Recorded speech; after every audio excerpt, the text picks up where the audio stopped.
So many of us work our entire lives to build something meaningful for our families. But here's a question we don't always stop to ask. What happens to all of it when we're no longer around?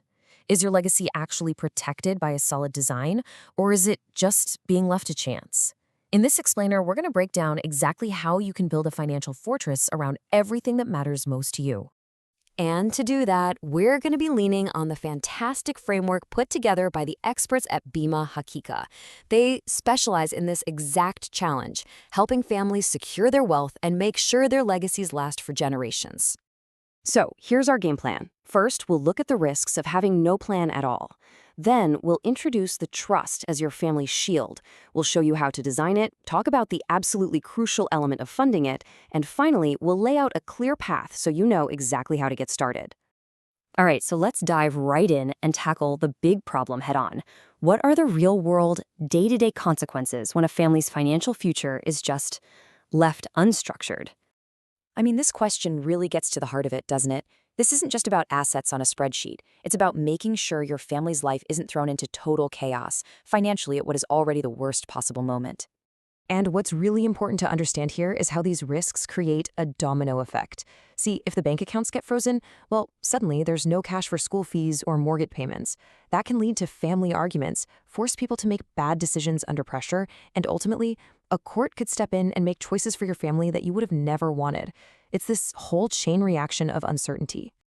Okay, so that's the problem. It's a little scary, I know, but now let's talk about the solution. And it's an incredibly powerful tool called the trust. I want you to think of it as a financial shield for your family. So what is a trust, really? Well, the simplest way to think about it is like a set of instructions for your wealth. It's a legal container that you create. You put assets into it, and they're professionally managed and then distributed exactly the way you want to the people and causes you care about most. Every trust really just boils down to three key players. First, there's you. You're the settler, the architect who designs the whole plan. Then you have the trustee. That's the professional manager who carries out your plan. And finally, you have the beneficiaries, who are your loved ones, the people who get the support and protection from the structure you've built. Pretty straightforward, right? But here's the thing, a trust is not a one-size-fits-all deal, and this is where it gets really powerful, because you can actually design it to meet your family's very specific, unique goals. Now, the two main types you're going to hear about are revocable and irrevocable. Think of it like this. A revocable trust is kind of like a document written in pencil. You can make changes and adjustments as your life changes. An irrevocable trust, on the other hand, is more like it's written in permanent ink. It's designed for maximum long-term protection. Which one is right for you? Well, it depends entirely on your goals. And this is a perfect example of how powerful that customization can be.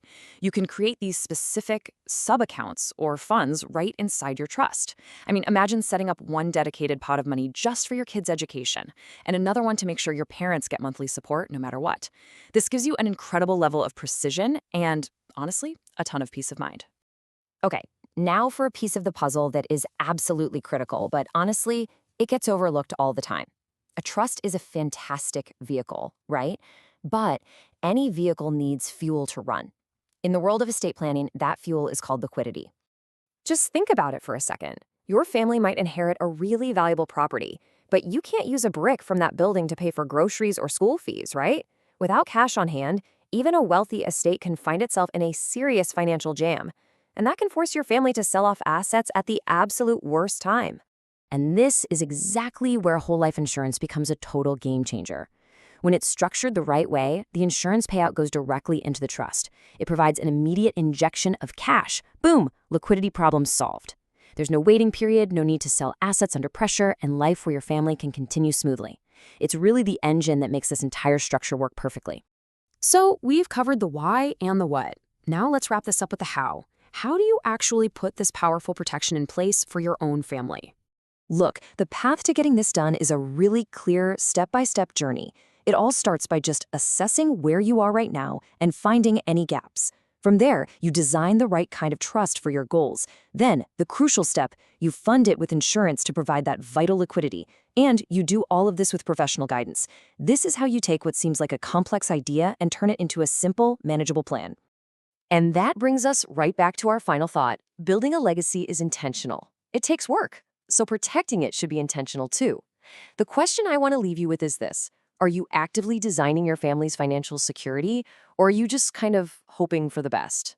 Because the choice between chance and certainty, well, that's entirely up to you.